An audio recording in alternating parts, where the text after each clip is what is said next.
The European Wars of Religion were a series of religious wars waged in Europe from circa 1524 to 1648, following the onset of the Protestant Reformation in Central, Western and Northern Europe. Although sometimes unconnected, all of these wars were strongly influenced by the religious change of the period and the conflict and rivalry that it produced. Nevertheless, the combatants cannot be neatly categorized by religion, nor were they divided by religion alone. Individual conflicts that may be distinguished within this topic include conflicts immediately connected with the Reformation of the 1520s to 1540s, the German Peasants' War, the Battle of Capel in Switzerland, the Schmalkaldic War in the Holy Roman Empire, the 80 Years' War in the Low Countries, the French Wars of Religion, the 30 Years' War affecting the Holy Roman Empire including Habsburg Austria and Bohemia, France, Denmark and Sweden, the Wars of the Three Kingdoms affecting England, Scotland and Ireland, Scottish Reformation and Civil Wars, English Reformation and Civil War, Irish Confederate Wars and the Cromwellian conquest of Ireland. Although later wars such as the 9 Years' War had a religious component that was important locally in some arenas, they were more fundamentally undertaken for political reasons, with coalitions forming across religious divisions. Purely political motivations and cross-religious alliances were also significant in many of the earlier wars. The Holy Roman Empire. The Holy Roman Empire, encompassing present-day Germany and portions of neighboring lands, was the area most devastated by the wars of religion. The empire was a fragmented collection of semi-independent states with an elected Holy Roman Emperor as its head. After the 14th century, this position was usually held by a Habsburg. The Austrian House of Habsburg was a major European power in its own right, ruling over some 8 million subjects in present-day Germany, Austria, Bohemia and Hungary. The empire also contained regional powers, such as Bavaria, the Electorate of Saxony, the Margraviate of Brandenburg, the Electorate of the Palatinate, the Landgraviate of Hesse, the Archbishopric of Trier and Württemberg, a vast number of minor independent duchies, free imperial cities, abbeys, bishoprics, and small lordships of sovereign families rounded out the empire. Lutheranism, from its inception at Wittenberg in 1519, found a ready reception in Germany, as well as in formerly Hussite Bohemia. The preaching of Martin Luther and his many followers raised tensions across Europe. In northern Germany, Luther adopted the stratagem of gaining the support of the local princes in his struggle to take over and re-establish the church along Lutheran lines. The Elector of Saxony, the Landgrave of Hesse and other North German princes not only protected Luther from retaliation from the Edict of Outlawry issued by the Holy Roman Emperor Charles V, but also used state power to enforce the establishment of Lutheran worship in the lands. Church property was seized, and Catholic worship was forbidden in most lands that adopted the Lutheran Reformation. The political conflicts thus engendered within the empire led almost inevitably to war. The radicals. The first large-scale violence was engendered by the more radical of Luther's followers, who wished to extend wholesale reform of the Church to a similar wholesale reform of society in general. This was a step that the princes supporting Luther were not willing to countenance. The German Peasants' War of 1524–1525 was a popular revolt inspired by the teachings of the radical reformers. It consisted of a series of economic as well as religious revolts by peasants, townsfolk and nobles. The conflict took place mostly in southern, western and central areas of modern Germany, but also affected areas in neighboring modern Switzerland and Austria. At its height, in the spring and summer of 1525, it involved an estimated 300,000 peasant insurgents. Contemporary estimates put the dead at 100,000.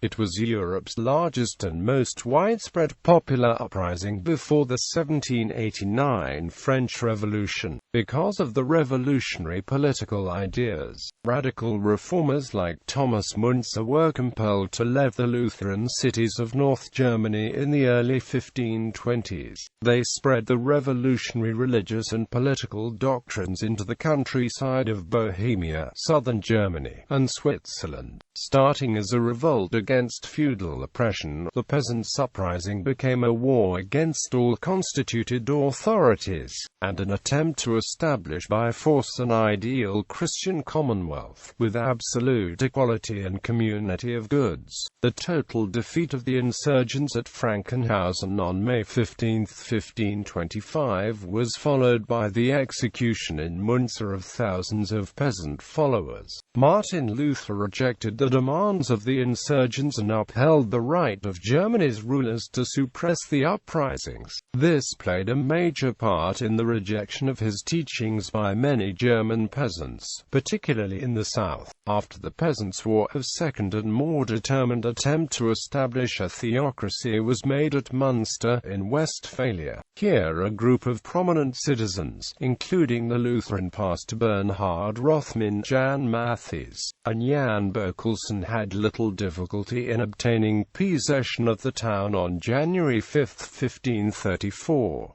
Matthees identified Munster as the New Jerusalem, and preparations were made to not only hold what had been gained, but to proceed from Munster toward the conquest of the world. Claiming to be the successor of David, John of Leyden was installed as king. He legalized polygamy and took 16 wives, one of whom he personally beheaded in the marketplace. Community of goods was also established. After obstinate resistance, the town was taken by the besiegers on June 24, 1535, and then Leyden and some of his more prominent followers were executed in the marketplace. The Schmalkaldic Wars. Following the Diet of Augsburg in 1530, the emperor demanded that all religious innovations not authorized by the Diet be abandoned by the 15th of April 1531. Failure to comply would result in prosecution by the imperial court. In response, the Lutheran princes who had set up Protestant churches in their own realms met in the town of Schmalkalden in December 1530.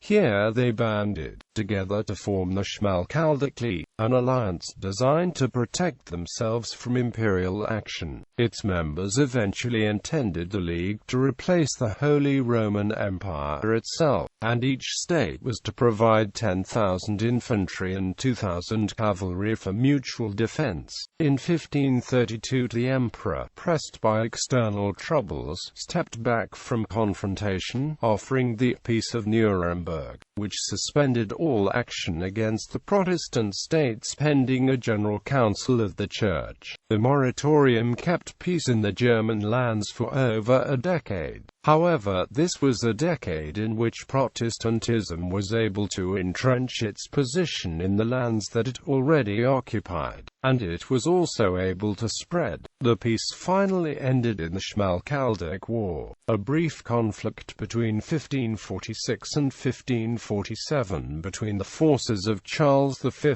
and the princes of the Schmalkaldic League. The conflict was to the advantage of the Catholics, and the emperor was able to impose the Augsburg Interim, a compromise allowing slightly modified worship and supposed to remain in force until the conclusion of a general council of the Church. However, various Protestant elements rejected the interim, and the Second Schmalkaldic War broke out in 1552. The Peace of Augsburg, signed by Charles V, Holy Roman Emperor, confirmed the result of the 1526 Diet of Speyer and ended the violence between the Lutherans and the Catholics in Germany. It stated that German princes could choose the religion of the realms according to their conscience. The citizens of each state were forced to adopt the religion of the rulers. Lutherans living in an ecclesiastical state could continue to practice the faith. Lutherans could keep the territory that they had captured from the Catholic Church since the Peace of Passau in 1552. The ecclesiastical leaders of the Catholic Church that had converted to Lutheranism were required to give up the territories. Religious tensions remained strong throughout the second half of the 16th century. The Peace of Augsburg began to unravel as some bishops converting to Protestantism refused to give up the bishoprics. This was evident from the Cologne War, a conflict initiated when the Prince-Archbishop of the city converted to Calvinism. Religious tensions also broke into violence in the German Free City of Donau within 1606 when the Lutheran majority barred the Catholic residents from holding a procession, provoking a riot. This prompted intervention by Duke Maximilian of Bavaria on behalf of the Catholics. By the end of the 16th century, the Rhinelands and those of southern Germany remained largely Catholic, while Lutherans predominated in the north, and Calvinists dominated in west-central Germany, Switzerland and the Netherlands. The latter formed the League of Evangelical Union in 1608. The 30 Years' War. By 1617 Germany was bitterly divided, and it was clear that Matthias, Holy Roman Emperor and King of Bohemia, would die without an heir. His lands would therefore fall to his nearest male relative, his cousin Ferdinand of Styria. Ferdinand, having been educated by the Jesuits, was a staunch Catholic. The rejection of Ferdinand as crown prince by primarily Hussite Bohemia triggered the 30 Years' War in 1618 when his representatives were defenestrated in Prague. The 30 Years' War was fought between 1618 and 1648, principally on the territory of today's Germany, and involved most of the major European powers. Beginning as a religious conflict between Protestants and Catholics in the Holy Roman Empire, it gradually developed into a general war involving much of Europe, for reasons not necessarily related to religion. The war marked a continuation of the France-Habsburg rivalry for preeminence in Europe, which led later to direct war between France and Spain. Military intervention by external powers such as Denmark and Sweden on the Protestant side increased the duration of the war and the extent of its devastation. In the latter stages of the war, Catholic France, fearful of an increase in Habsburg power, also intervened on the Protestant side. The major impact of the 30 Years' War, in which mercenary armies were extensively used, was the devastation of entire regions scavenged bare by the foraging armies. Episodes of widespread famine and disease devastated the population of the German states and, to a lesser extent, the Low Countries and Italy, while bankrupting many of the powers involved. The war ended with the Treaty of Munster, a part of the wider Peace of Westphalia. During the war, Germany's population was reduced by 30% on average. In the territory of Brandenburg, the losses had amounted to half, while in some areas an estimated two-thirds of the population died. The population of the Czech lands declined by a third. The Swedish armies alone destroyed 2,000 castles, 18,000 villages and 1,500 towns in Germany, one-third of all German towns. Huge damage was done to monasteries, churches and other religious institutions.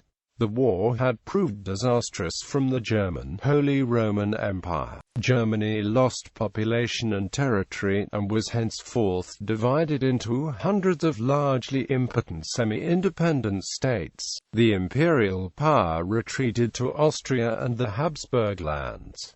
The Netherlands and Switzerland were confirmed in independence. The peace institutionalized the Catholic, Lutheran, Calvinist religious divide in Germany, with populations either converting or moving to areas controlled by rulers of their own faith. Low Countries. The Low Countries have a particular history of religious conflict which had its roots in the Calvinist Reformation movement of the 1530s. These conflicts became known as the Dutch Revolt of the 80 Years' War. By dynastic inheritance, the whole of the Netherlands had come to be ruled by the kings of Spain. Following aggressive Calvinist preaching in and around the rich merchant cities of the southern Netherlands, organized anti-Catholic religious protests grew in violence and frequency. In 1566, a league of about 400 members of the high nobility, themselves disgruntled at Spanish rule, presented a petition to the Governor Margaret of Parma to suspend punitive actions against the Calvinists. In early August 1566, a mob stormed the church of Honshooter in Flanders. This relatively small incident spread north and led to the Beelden Storm, a massive iconoclastic movement by Calvinists, who stormed churches and other religious buildings to desecrate and destroy statues and images of Catholic saints all over the Netherlands. According to the Calvinists, these statues represented worship of idols.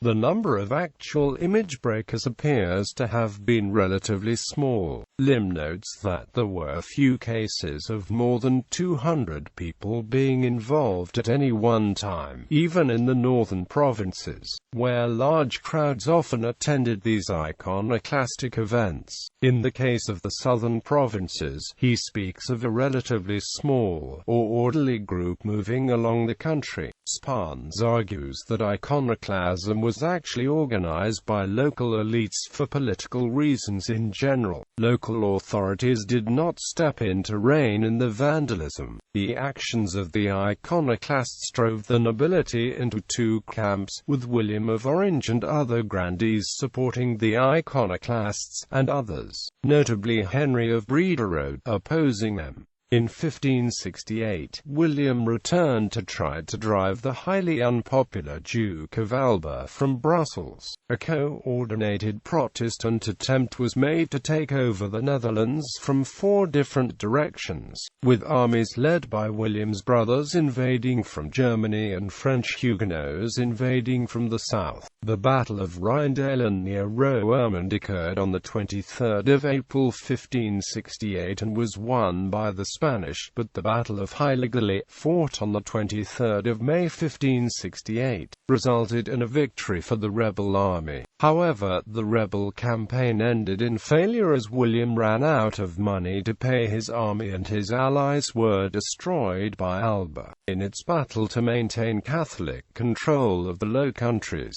Spain was severely hampered by the fact that it was also fighting a war against the Ottoman Empire in the Mediterranean. Even so, by 1570 the Spanish had mostly suppressed the rebellion throughout the Netherlands. However, on April 1, 1572, Dutch Calvinist raiders, known as sea beggars, forced from sanctuary in England, unexpectedly captured the almost undefended northern Netherlands town of Brielle. Most of the important cities in the provinces of Holland and Zeeland immediately declared loyalty to the rebels. Notable exceptions were Amsterdam and Middelburg, which remained loyal to the Catholic cause until capture in 1578.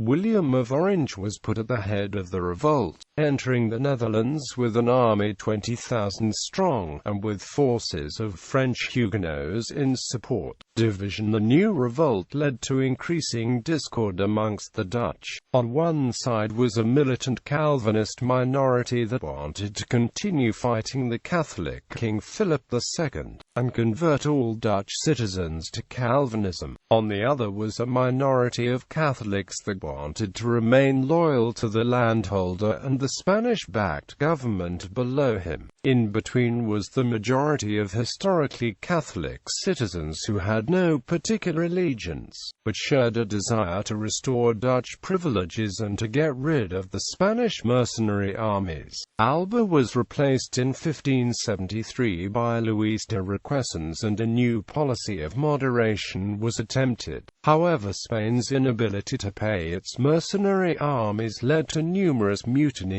and in November 1576 troops sacked Antwerp at the cost of some 8,000 lives. This so-called Spanish fury strengthened the resolve of the rebels in the 17 provinces. William of Orange took advantage of the anarchy to establish wider control of virtually the whole Netherlands in alliance with the States General, entering Brussels in September 1577. On January 6, 1579, upset by Calvinist outrages in Oudenaarde, Kortrijk, Bruges and Yper, and the continued aggressive Calvinism of the northern states, some of the southern states signed the Union of Arras, declaring their loyalty to the Spanish king. In response, William united the northern states of Holland, Zeeland, Utrecht, Gelders and the province of Groningen in the Union of Utrecht on January 23, 1579.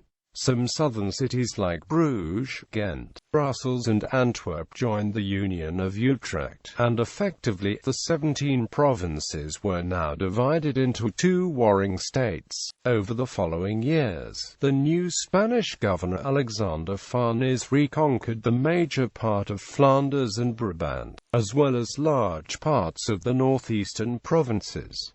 The Roman Catholic religion was restored in much of this area. In 1585, Antwerp, the largest city in the Low Countries at the time, fell into his hands, which caused over half its population to flee to the north. The Netherlands were split into an independent northern part, while the southern part remained under Spanish control, due to the almost uninterrupted rule of the Calvinist-dominated separatists. Most of the population of the northern provinces became converted to Protestantism over the next decades. The south, under Spanish rule, remained a Catholic stronghold. Most of its Protestants fled to the north. Spain retained a large military presence in the south, where it could also be used against France. After a period of peace, war took up again in 1622, to be finally ended on January 30, 1648, with the Treaty of Munster between Spain and the independent Netherlands. This treaty was part of the European-scale Peace of Westphalia that also ended the 30 Years' War. Swiss Confederacy in 1529 under the lead of Huldrych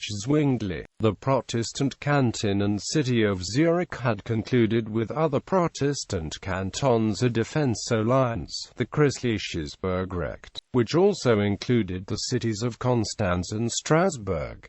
The Catholic cantons in response had formed an alliance with Ferdinand of Austria. After numerous minor incidents and provocations from both sides, a Catholic priest was executed in the Thurgau in May 1528, and the Protestant pastor J. Kaiser was burned at the stake in Schwyz in 1529. The last straw was the installation of a Catholic reeve at Baden, and Zurich declared war on 8 June, occupied the Thurgau and the territories of the Abbey of St. Gall, and marched to Kappel at the border to Zug. Open war was avoided by means of a peace agreement that was not exactly favorable to the Catholic side, who had to dissolve its alliance with the Austrian Habsburgs. The tensions remained essentially unresolved, and would flare high again in the Second War of Kappel 2 years later. On October 11, 1531, the Catholic cantons decisively defeated the forces of Zurich in the Battle of Capel. The Zurich troops had little support from allied Protestant cantons, and Huldrych